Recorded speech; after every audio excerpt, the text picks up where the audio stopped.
Thank you.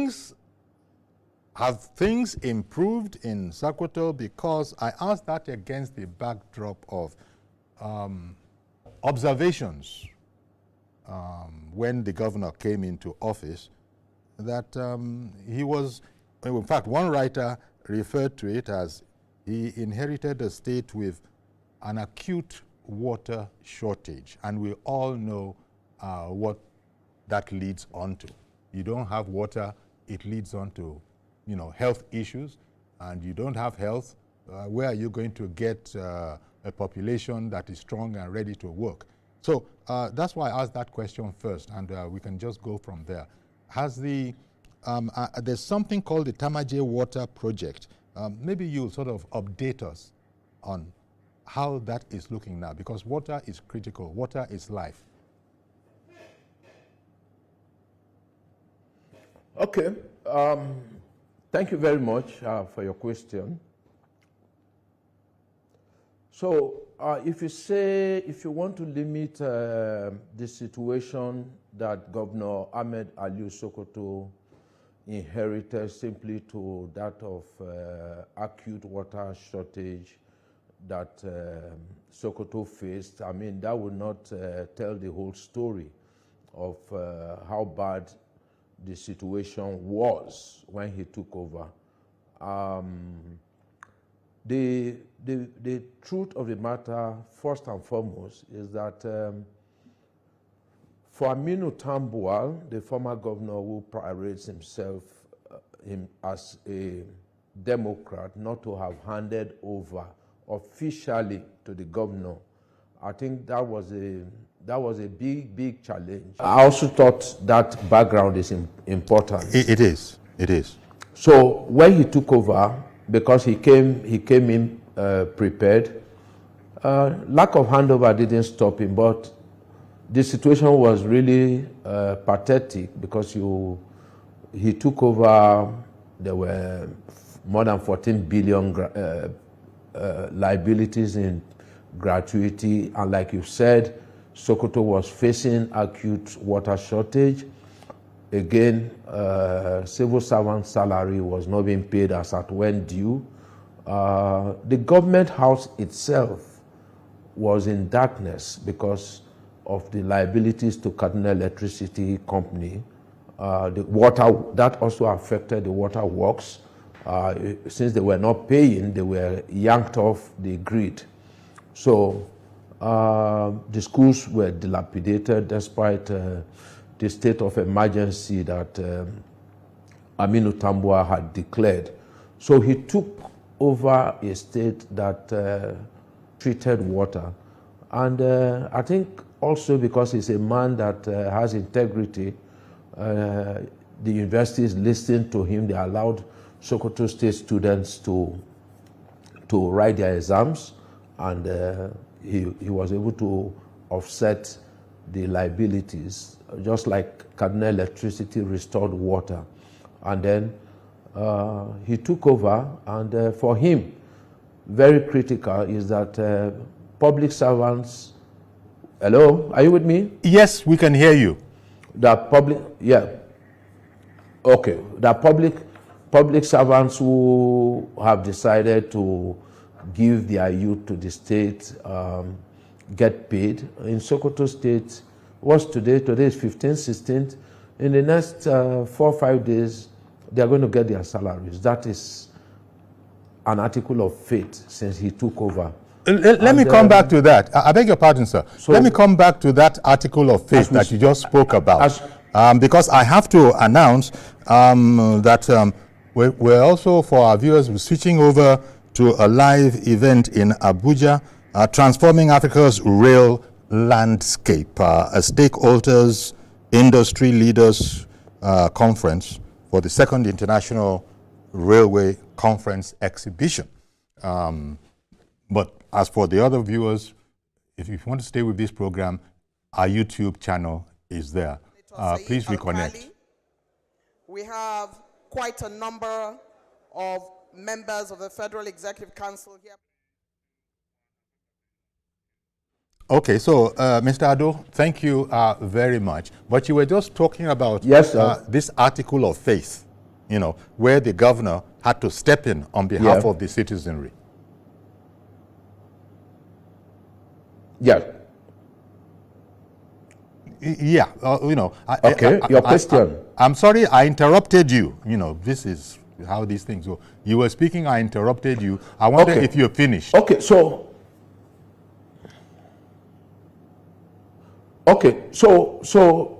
he didn't complain. He didn't bemoan his fate that he inherited a state that was technically bankrupt with liabilities. And being an accountant, that came to play because he has managed the resources of Sokoto State prudently. And the other thing about him, so while his predecessor abandoned projects, whether it was housing, roads, and water that Wamako has started, and even the social poverty alleviation schemes, empowerment programs, he didn't complain. He only went back. Do we need houses in Sokoto? Yes. These houses were started by my father, my leader, 500 housing units. He completed those housing units. He started another 500, which he has completed. He's doing another 500. He bought 136 houses built by the Federal Ministry of Housing, which was lying fallow, and all for the benefit. So anything that is for the benefit of the people of Sokoto, Governor Aliu, count him on. He is doing them. So he's done that. As I speak, he's commissioned 2 water, out of 6 water projects, he has commissioned 2 out of 6. So the people of Sokoto are patient and they understand that equipment for water projects are not things that you buy off the shelf, like powder or Vaseline. So they have to be manufactured to specifications. They see the road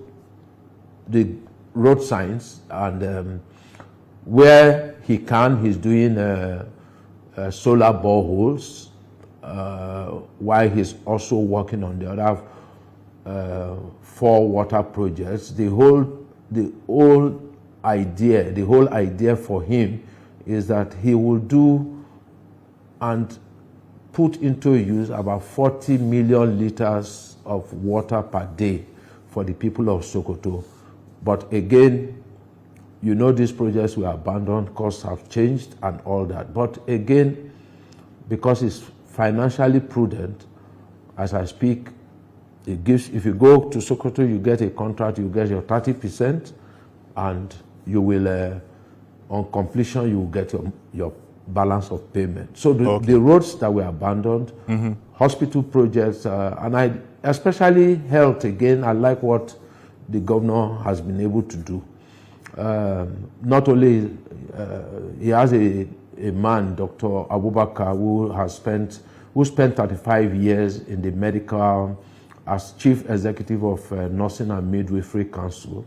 And he brought him on board, and the difference is showing in the health sector.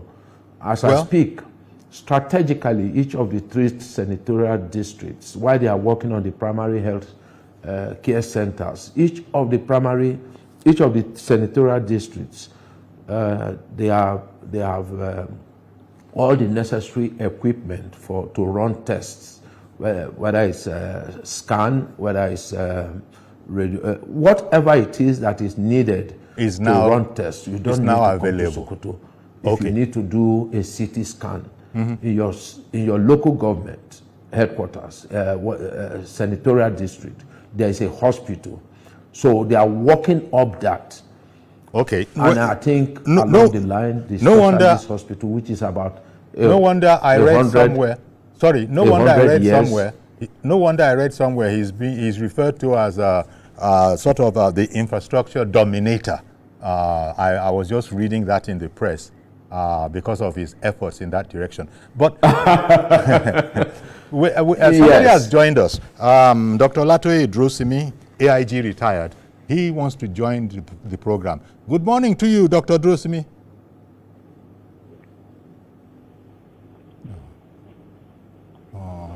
Is it going to be like that again? Dr. Drosimi, good morning to you, sir.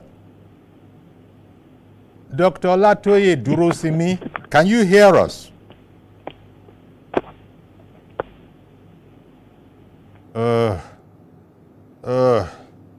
I'm so sorry about this. Dr. Olatoye Drosimi, AIG retired. Can you hear us? Well, apparently not. But maybe if there's anybody else near him who is watching television, they'll tell him that we're calling you, you're delaying us. Okay, so, run-down facilities, you've just been explaining to us how the governor wasn't going to stand for any of that. And by the way, you've referred to the governor about a couple of times, perhaps a bit, maybe 3 times, as the young man. Indeed, he is 55, possibly the youngest governor in the country. I'm not too sure about that statistic, but he does stand out in that regard. Yeah. So I just thought I'd bring that to bear. Yeah. Is Olatoye Drosimi there yet? No. Okay. Okay. So sorry about that. But so rundown facilities, you were saying that he has a very... I was talking about what he has done in the health sector. That's right. So you have a situation where doctors, nurses, and other medical professionals, they hardly want to go for rural postings. And so what has he done? The State Executive Council approved the proposal by the Health Commissioner that mandatory 2 years posting. Okay. You go to Sokoto, you have too many doctors, too many nurses, radiographers, and everybody. But all the other hospitals in the local governments, they lack personnel. And the novel thing they introduced, if you are from Sokoto State and once you gain admission, and when I say Sokoto State, if your son is in Sokoto State, he's considered an indigenous of Sokoto. He doesn't pay WAEC fee, the state government pays. Whether you are Chukwuemeka, whether you are Yori, whatever your name. So if you gain admission and you are reading any of the medical courses, the Sokoto State government pays you scholarship. But if you are a medical doctor, nurse, and all that, once you get to the point where, like a medical doctor, you get to your MBBS 2, you are offered automatic employment. And that automatic employment, you are on about level 8, so you are on full salary. And when you graduate, you are going to work for the state government for at least 2 years in a rural posting. So that is an idea that has solved a big problem for the state of rural posting, people refusing rural posting. Now you can't refuse. It's policy. It's policy. Personnel. You can't refuse now. And it's policy. Yes, it's state policy approved by the State Executive Council. So that is very, very critical in addressing the issue of shortage of manpower. And then the commissioner boasted, he said, those who wanted to leave us are now back. They retrieved their resignation letters because we are matching the federal government, what the federal government is paying. Okay. So on the whole, whether it's education, where consecutively for 2 years now, the governor has surpassed the UNESCO 25% allocation of your budget for education. He has surpassed it. But it's not about money always. It's about whether the money is well utilized, whether it's deployed, what are the critical issues, school buildings, teachers. Teachers is critical. And I remember the governor commending his commissioner for basic and secondary education for reintroducing inspections, which he leads. So now you have a situation where teachers, headmasters, principals are held accountable. They are well paid, and now they are in the classrooms. So you have you have schools that are being renovated, you have classrooms being added where necessary, and then teaching materials made available. But most importantly is that teachers are being made to teach. And then the community, through the school-based management system that has been introduced, the local government chairman, the district head, village head, where necessary, are part of school management teams. So you see what is happening in the school in your area, in your village, in your town. So enrollment has improved in Sokoto State. The results we might not see it. Ahmed has just spent 2 years of his first 4 years. We might not see the results, but immediately. But the investments in education, definitely, we are going to see. And being somebody who has a PhD in accounting, he understands that 21st century is about knowledge education. It's a knowledge age. So he's making investment in that area. So I think on the whole, I want to give the governor kudos. I'm not being over generous in my praise, because they say if you praise somebody who is doing well and is on track, he will do more. And I think that point he made himself when Sun newspaper conferred Governor of the Year 2024 on him. He made the point, he said, this is not where I want to be. So I am not going to rest. I'm going to keep firing. And I say to Governor Ahmed Aliu Sokoto, if he's watching this, I say, please, you are young. We thank God for your young age, so you can visit all the local governments in 2 days and meet with your people, find out their needs. So remain dedicated. Don't get carried away. Like you keep saying, you are not yet there. So if he continues on this trajectory, I think Sokoto, assuming Aminu Tambuwa did what he is doing now, and he has come to build on what, assuming Aminu built on Wamako's foundation, and Aliu is doing what he is doing now, the story of Sokoto would have been different. Changed. Okay. Well, but the governor, drastically. as you said, the governor is not whining. The governor is just rolling up his sleeves, metaphorically speaking, and is just, getting on with it. And in this connection, tell me a bit about his ideas for the poor roads, or have those become a thing of the past? I'm sure that's something that will also catch his attention.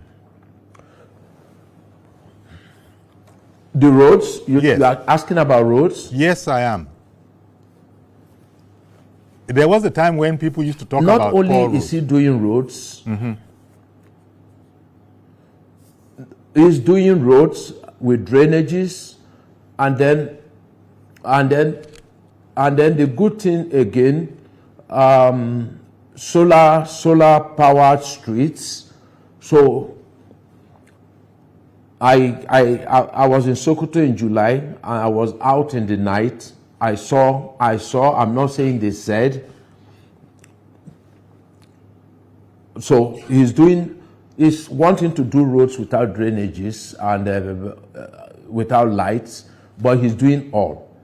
And then he's also putting perimeter wire mesh in the roads to guide against reckless drivers that have been knocking down school children and pedestrians who cross the road. And that has drastically reduced accidents, I must say. And then overhead bridge near schools are beginning to come up. That's again somebody who all his life has lived in Sokoto, except for when he came to Abuja to be executive secretary of the police equipment fund. So he's somebody who all his life has lived in Sokoto, so he knows the people, he understands their needs. And so roads, yes, he's tackling issue of drainages, which is good because you do roads and there are no drainages. The water that piles up damages your road. So he's doing that, and his commissioner for works, who is the deputy governor, is I think he's an engineer or quantity surveyor. So they are doing good roads. And I'll give you an example of a place I went in July, okay, which the Edo State Governor commissioned. They call it, I hope I get the spelling, pronunciation right, they call it Bera Community. For more than 20 years, that community, this time of the year, is a nightmare for them. But as I speak now, they have network of roads. He demolished houses, paid compensation far above market value of those houses because he needed to get people to allow him to do what he wanted, which was expand the roads, to also have drainages. So Bera community, whether you had a four-wheel drive, was a nightmare. But now that community is somewhere you can drive in and out. So I think that's something again about the governor. Whether it's the Sahara area, mostly they used to call non-indigenous area that was abandoned. You need to go and see the network of roads in that area that he has completed too. So, like you said, you read about him being an infrastructure denominator. Yes. I think that truly describes what Amadou Alu is doing in Sokoto. And I know you want to talk eventually about security. I was saying let us start with good news. Too in security. Yes. Come again? I said I thought we'd start with, encouraging news before we go to security, because that usually is a challenge with the kind of groups, non-state actors that are busy terrorizing innocent citizens. But let's go in there. Maybe you can start. Or I'm looking at, should I go on a break and come back and Okay, I'll tell you what. Let me go on a break so that I won't have to interrupt you too much. I'll just take a quick break. We'll be right back and we'll go into security in Sokoto.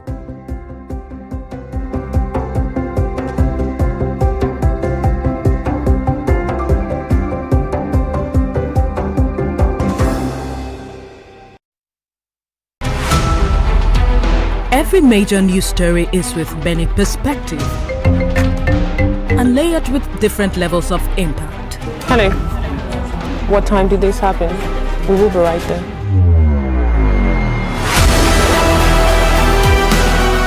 At TVC News, we follow the big and major news, gathering the facts, witnessing the outcome. I am here live at the aftermath of the approval of the new national minimum wage. We are TV station of the year, not just for breaking news, but for being first, fair and accurate. TVC News, first with breaking news. I write to request the kind approval of the National Assembly. Behind every decision, every vote, The ayes have it. and every heated debate lies the heartbeat of democracy. This matter is very, very important. I therefore rule you out of order. Welcome to the place where it all unfolds.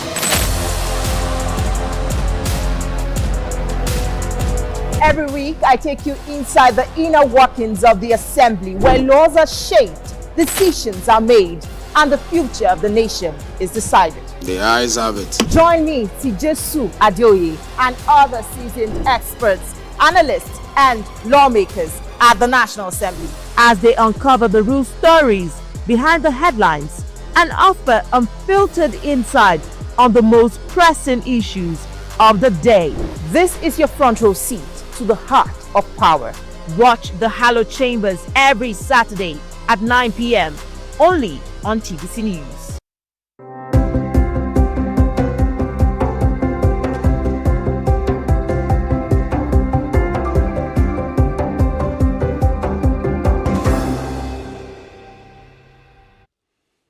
Thank you for staying with us, or indeed, welcome. If you've just joined us, there's still, quite a bit to talk about. We've been hearing from Mr. Emmanuel Ado, media consultant and public affairs analyst, that, when the governor arrived at his duty post, the state was seen to be on critical life support, so to speak, to use a metaphor.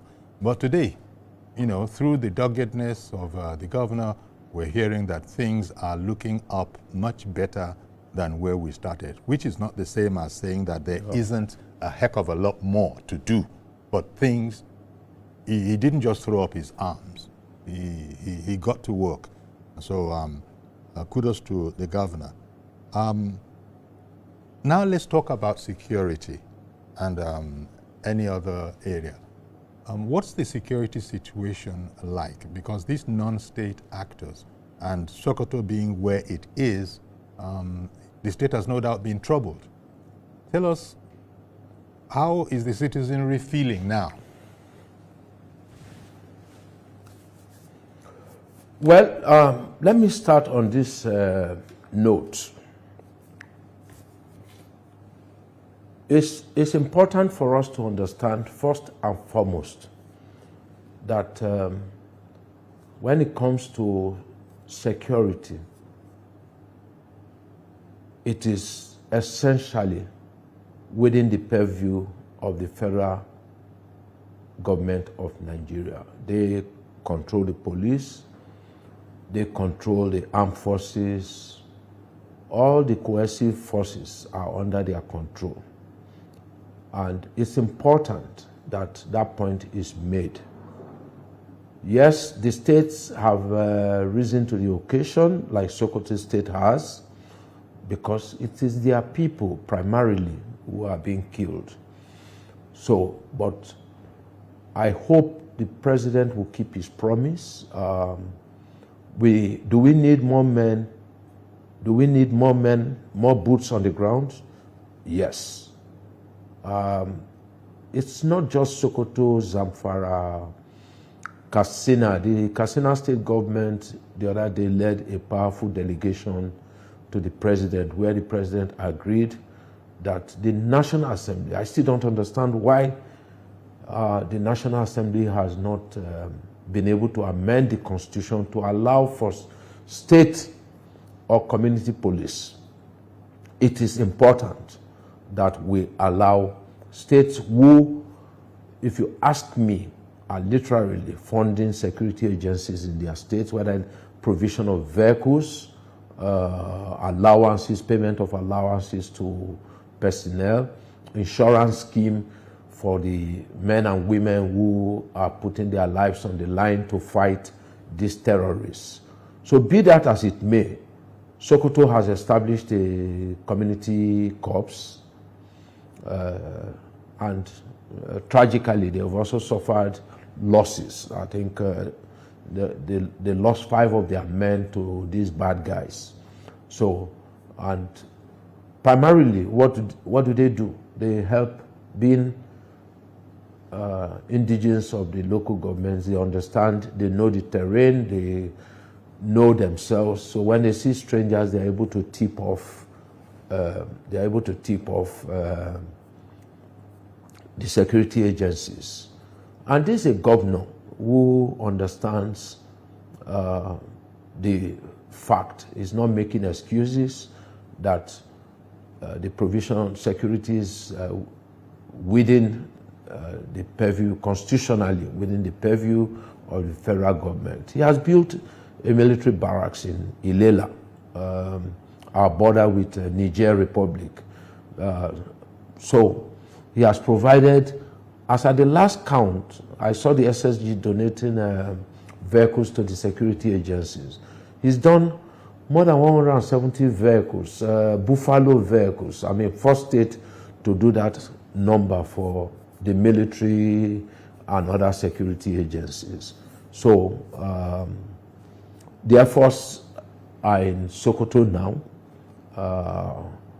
but do we need more from the federal government? Yes, I understand there's a new military depot, Osogbo or somewhere in the southwest, in addition to Zaria. So we need, if you ask me, if we do 500,000 more soldiers, one will be able to. This is an embarrassment. The security situation is an embarrassment to us as a people. And of course, if you come across people, the tales of woes and all that, it's something that we should give ourselves a deadline and deal with. So if we do 500,000 more men and women, more boots on the ground, then we would have been able to deal with this issue. And then we'll create jobs. I don't mind. The president will have the money. He said he has surpassed his revenue target for the year. Place these 500,000 people, train them. This is a country that fought a civil war, my brother, if you remember. And it was decisive. Let's give ourselves 3 years and deal with these security challenges. Take 500,000. Kwara State is coming on, not Sokoto now with on its eastern border. Kwara State, that used to be the only state you would say in the north central that was peaceful, is coming on. We are beginning to hear about the security challenges there. Niger State is bad. Katsina is bad. Zamfara is bad.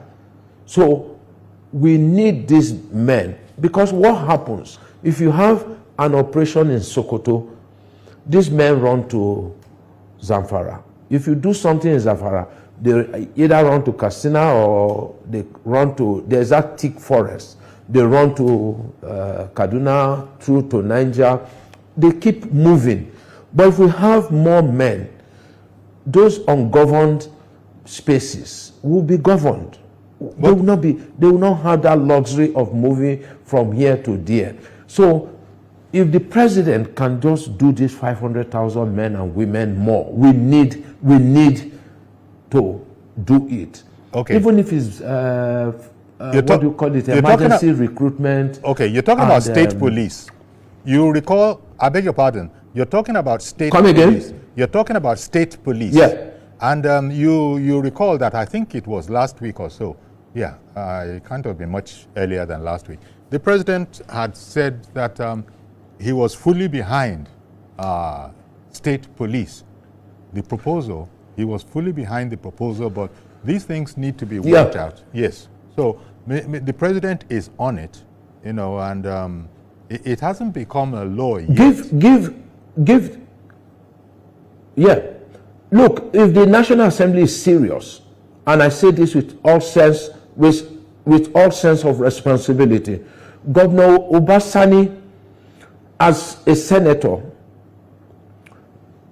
had four consequential bills on the amendment of the Constitution, and that would have helped. So that bill is there. You don't need somebody to start afresh. That bill was killed at the what do you call it, the joint conference between the Senate and the House. Okay. House of Reps. A plenary, or what do they call it? So that bill had gotten to that stage. So they should take it up. I remember Obasanjo's regime, when the United States gave us a deadline that if we don't pass the NFIU bill, we were going to suffer some consequences. They called the National Assembly back to work, and they did the needful. So we, on this issue of security, the National Assembly should wake up. Give the states. They should stop looking at their own interests. That the governor, the likelihood of the governor using the state police against them. All these are issues that the law can take care of. Indeed. And with the president behind the idea, it's going to be different. I have no doubt in my mind, because the president has come out and has said, frontally, that the time is now for state police. Because from what you absolutely. Because from what you are saying, and can you imagine if we employ 500,000 youths, and wipe out this insecurity? We will create jobs, and we will secure our people. Okay. We are not at war, but the last NBS record shows that we have more than 300 IDP camps with about 1.2 million of our citizens in those camps. Okay. I tell you what, I beg your pardon. I'm so sorry. I beg your pardon. The caller that we couldn't connect with has called back again. Dr. Olatoye Drosimi, AIG retired. Okay. Can you hear us now? Good morning. Good morning, Uncle Yori. Good morning, sir. My contribution is on security and agriculture. He's talking about security now. So even if you want to talk about agriculture, I think you've come in at the right time. You being you're recently retired police officer, and we're just talking about state police that Mr. President is fully behind. And my guest, I don't know if you heard him, he was just saying that this is one of the most important things to be done now. We do need this state police. In fact, he's going as far as saying that 500,000 men, 500,000 additional boots on the ground. So if you could take it from there, sir. Yeah, I think state police is a necessity now. And if anyone is saying that we don't need state police, that one doesn't know what he's saying. We need state police in Nigeria. We even need campus police on our universities, like it's done in other nations. What we have in Nigeria today is beyond what we can just say we don't need police, state police again. Because most of this insurgency and the insecurity in the north, especially, policing aspect can actually solve the problem. You can see the achievement of DSS in recent times. Policing system in the sense that the trained police will just be part of the so-called people, gather the necessary information, and then we strike at the right time. It's not every time we do the shooting, the air bombardment, and all the rest. If we embark on massive recruitment of policemen and with proper training and equipment, most of this insurgency we are talking about in the north will be a thing of the past. That is, I think, what we need to do is that the state governor will liaise properly with the commissioner of police in the state and other head of security to ensure that there are proper deployment. And if that is done, we know who. In Sokoto State, there are two aspects of insecurity. Number one is those insurgents who are actually occupying territory where our gold and other solid minerals are naturally, God has put them there. So they will take over that place, exploiting whatever they are doing there and exporting it illegally. That will have helped us to actually boost our economy. Imagine gold. The number of gold that have been taken out of Sokoto and Zamfara. It's not a joke. So we need to attack and ensure that we displace them from that area, every means possible, to ensure that these people who are collecting, who are actually taking away our collective wealth are dealt with. The second arm of insecurity in Sokoto are those people who don't want Nigeria to have enough food. They continue to attack agricultural camps. They continue to attack farmers and make sure that they don't even allow them to produce food during the planting season. And they will still come back to deal with farmers during the harvesting season. What we need to do is to ensure that we have enough boots on the ground, like your guest said. And we are especially policing, especially intelligent policing. Once they have the necessary information, then they will act on it and ensure that those guys are taken out of power. Okay. And the other one is agriculture. Agriculture must be made sexier, like the president has said it in Abuja. We need to get what they call the smaller thing, the sun. They have these solar-powered water pumping machines, because we have abundant sun in Sokoto State. If we had solar power pumping machines and distributed at subsidized prices to farmers, definitely they will produce enough vegetables, enough tomatoes, enough onions and other things, including beans. Sokoto State is very rich in terms of agricultural land, but we are not exploiting it enough. If these youths that are roaming about the street are able to get employment, insurgency and it will be reduced to the barest minimum. An idle hand is a devil workshop. The governor is trying, but he can do more in agriculture and security. That is my contribution. Thank you very much, Dr. Durosimi, AIG retired. But let me meet him. Let me meet him where he stopped. I'm happy he's somebody who is following what the governor is saying, what the governor is doing. He's done a lot of investments in agriculture. Like you know, Sokoto is an agrarian state, largely speaking. So he's done a lot. What has he done? He's working on rehabilitating dams for round-the-year farming. He's done. He has provided farmers with fertilizer, truckloads of fertilizer for each local government. He's also provided seedlings and insecticides, pesticides, and all that for the farmers. And he's also focused on agro-processing so that the farmers can really improve their income, which is critical for him. And I will tell you this, until I went to Sokoto, I didn't know the truckloads of onions leaving Sokoto for the West Coast, Benin, Togo, Ghana. Unbelievable what they are doing. And the governor is not unaware of this. So, but can they make more money? That's where his focus is on. And he has just, I think he's awaiting the report of the Economic Council that he put together to give him a blueprint on what to do. Of course, he's not sleeping while that committee is working. The Economic Council is working, you know. So he's doing a lot in terms of agriculture, round-the-year farming, and insurance scheme for them, so that if anything goes wrong, the farmer is not left high and dry. Okay. So can Sokoto do better? Yes. I think that's the operating motto of the governor, that I can do better. Whatever he's done now, he's always, I can do better. And I like that about the governor. He's not sitting and saying, oh, I've arrived. No. His mentality is that if I've done 20 schools, I can do 40.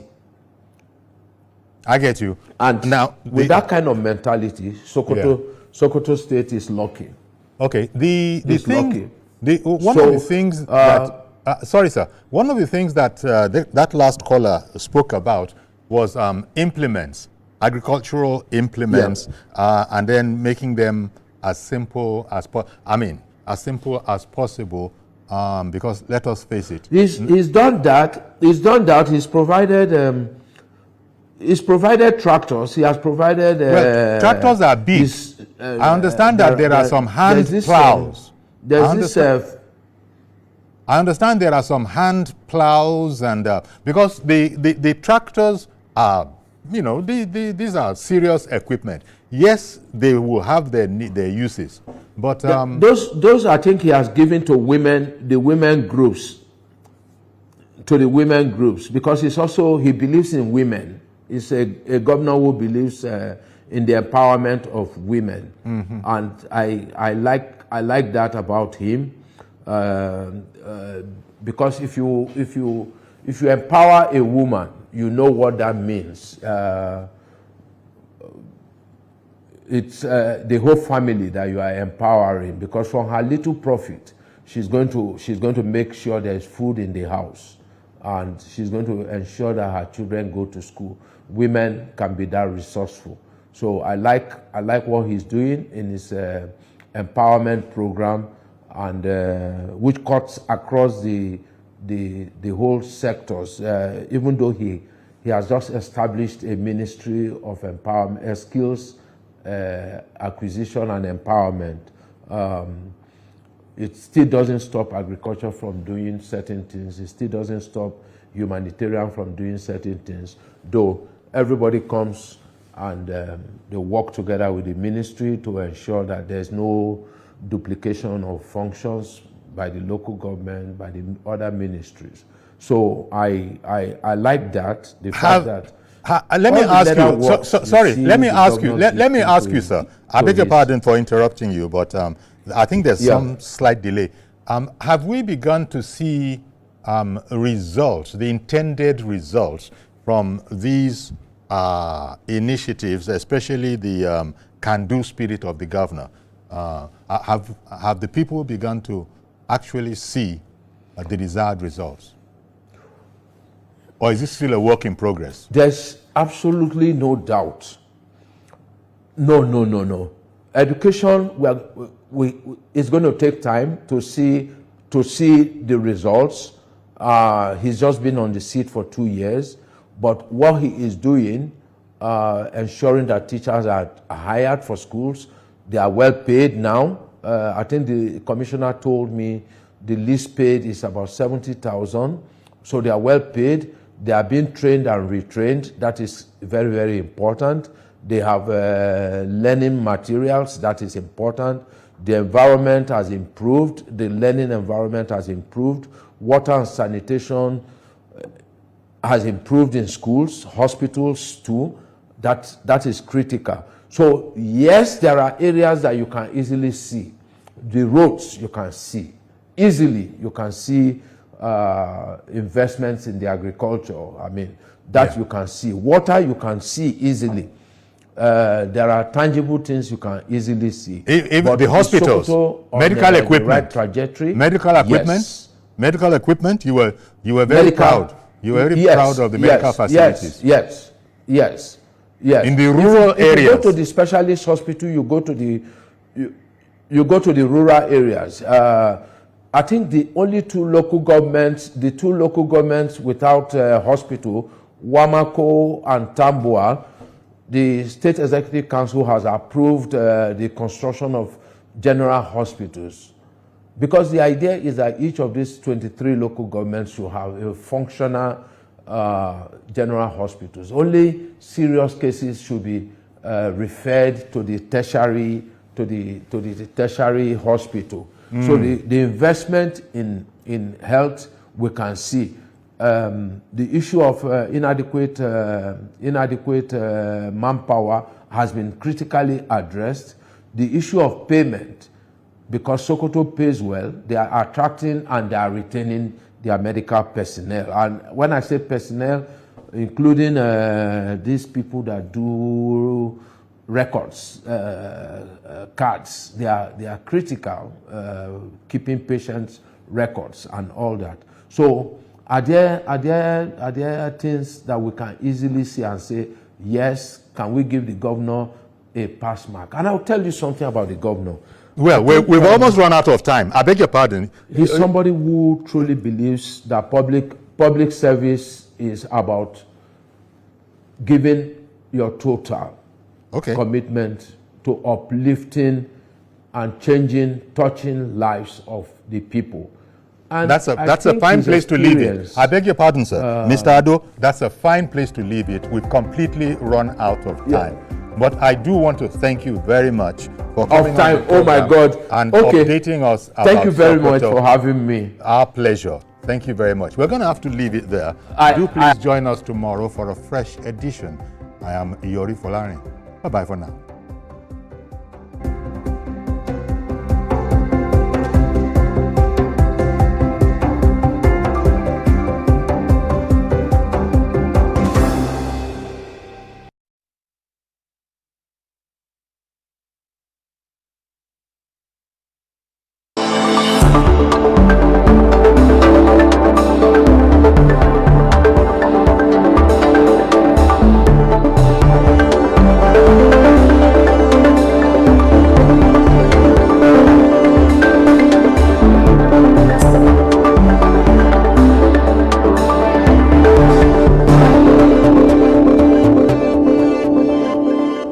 To keep taxpayers informed about tax processes and innovations that simplify tax remittance, the Federal Inland Revenue Service's new weekly program, Tax File, has debuted. Airing on television channels nationwide, Tax File features engaging segments. That's not all. We also have Tax File Special, where we bring in top business owners and CEOs to share their journey to success, with emphasis on how the understanding of taxation contributed in their rise to the top. Showing on this channel every Thursday by 9:30 p.m. This is Automotive Hour, Nigeria's first ever dedicated automotive TV program. Get ready for a powerful ride through the heart of Nigeria's automotive industry. From cutting-edge innovation to game-changing policies, impactful insights, and the latest industry developments. Automotive Hour is proudly powered by the National Automotive Design and Development Council, NADDC, under the visionary leadership of Oluwemimo Joseph Osaniki. Catch Automotive Hour every Monday at 8:30 on TVC. I will not miss it.